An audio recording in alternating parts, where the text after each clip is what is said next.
thinking to put the plants a little bit more permanently in here, just for a couple of months maybe, since it's already September, and maybe there could be like just 1, 2, or 3 typhoons left, and it just might not be as strong as the other typhoons, the past typhoons already. So I'm cleaning up this area with just water, and I'm gonna move the succulents here, arrange them in here. Before I actually pot up a lot of other succulents, I still haven't potted them up.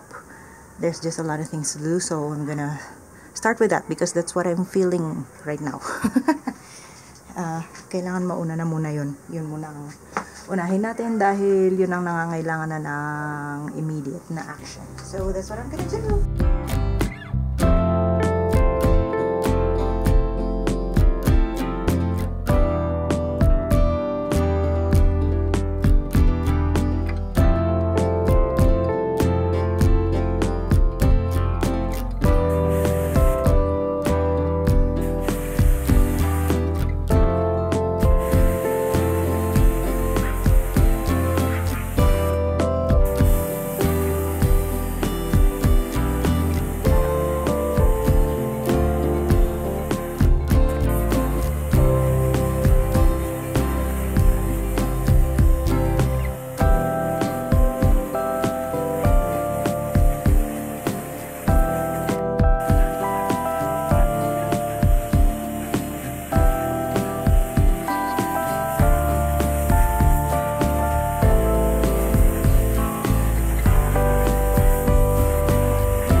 Now that the rack is slightly clear, let's just move some of the plants over here in the rack, and then we clean this side,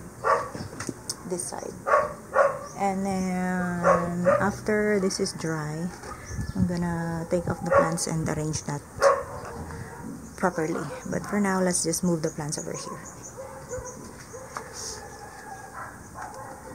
temporarily.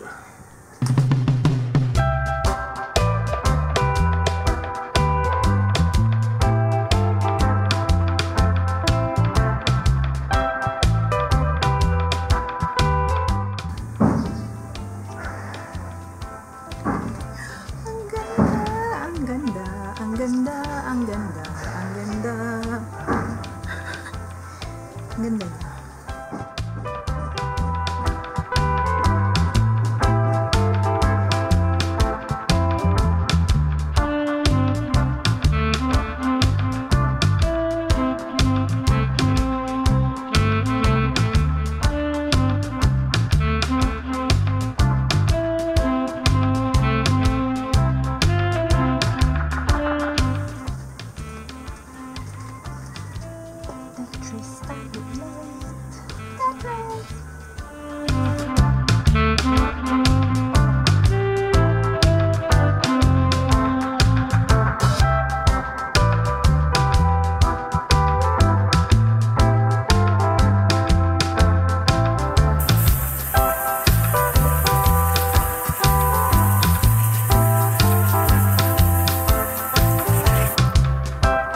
Changed my mind. I have another plan.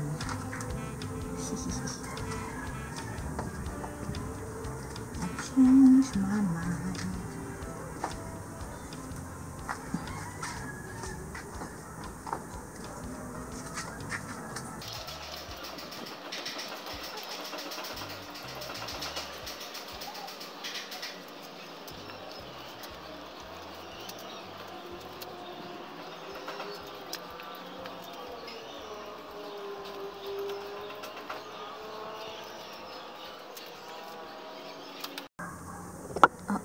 Nabasa yung mga halaman.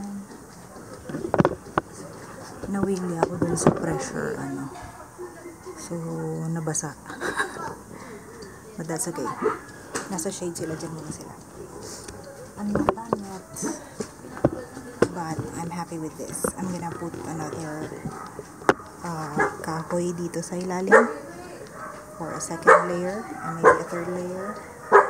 And then I'm gonna use this for more mature rooted plants.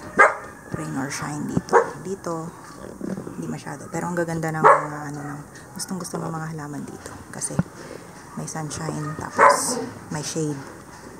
So, dito sila.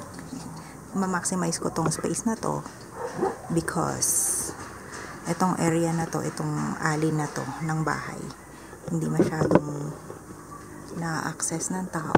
So, okay lang. Hindi masyadong nakaharang.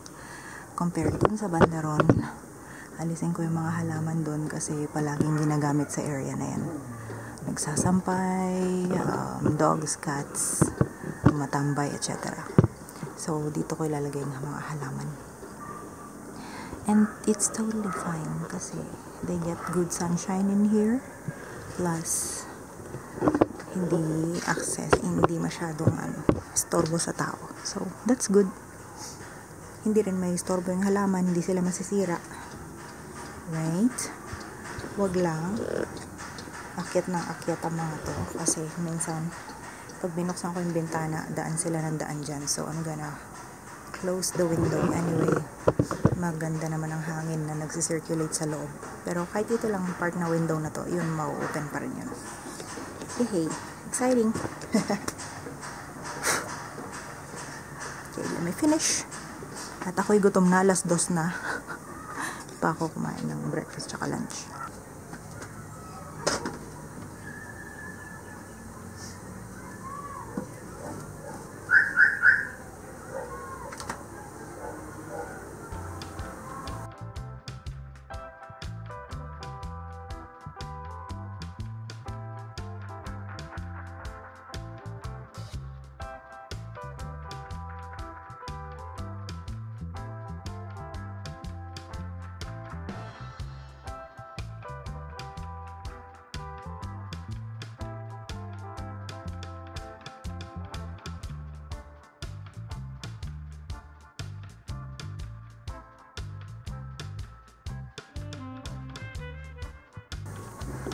Sunset.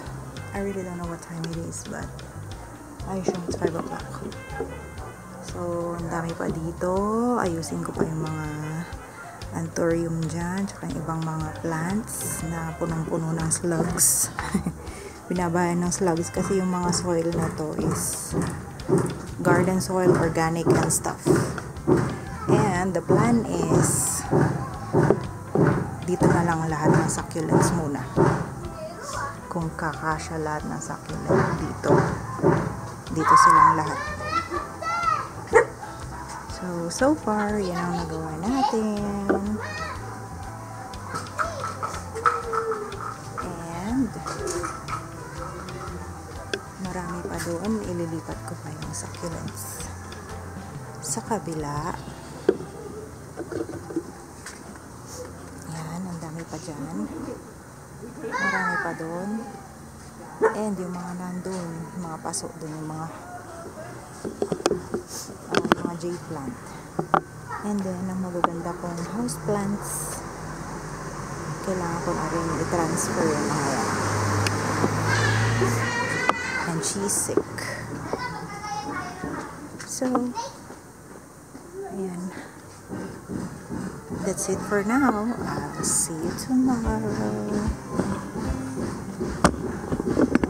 See you tomorrow. Bye.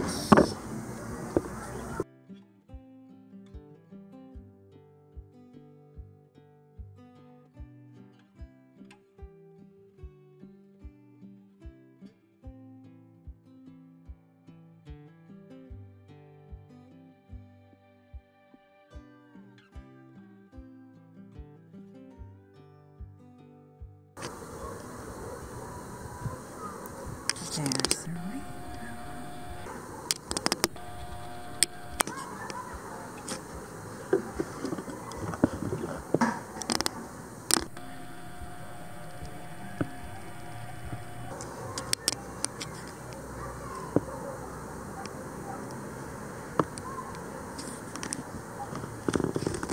Ganda.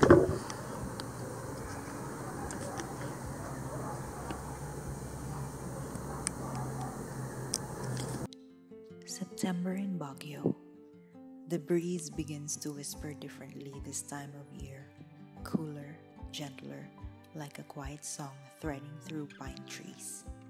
There is no autumn here, no golden leaves drifting to the ground, but the skies more than make up for it, painted in soft flames of orange, rose, and lavender as the sun slowly sinks behind the hills. It's a season of stillness, of soft sweaters and steaming mugs, of evenings spent on the balcony, wrapped in silence and thought. The city feels slower now, more thoughtful. Every gust of wind carries a kind of nostalgia, not sadness, but a gentle remembering of things once felt. And tonight the moon is bright, casting silver over rooftops and trees, a quiet companion to anyone awake enough to notice. September doesn't need to change colors here. It changes the air, the pace, the mood, and that is more than enough. Charing! Chinat GPT ko lang. Ganda kasi ng pakiramdam ngayon. So, medyo malamig, wala nang masyadong ulan, and makulay yung sunset, and ang ganda ng buwan ngayong gabi. And ngayong araw, sinipag akong mag-ayos sa balkon, at itutuloy ko bukas. Yun lang. Have a good day. Have a good night. See you.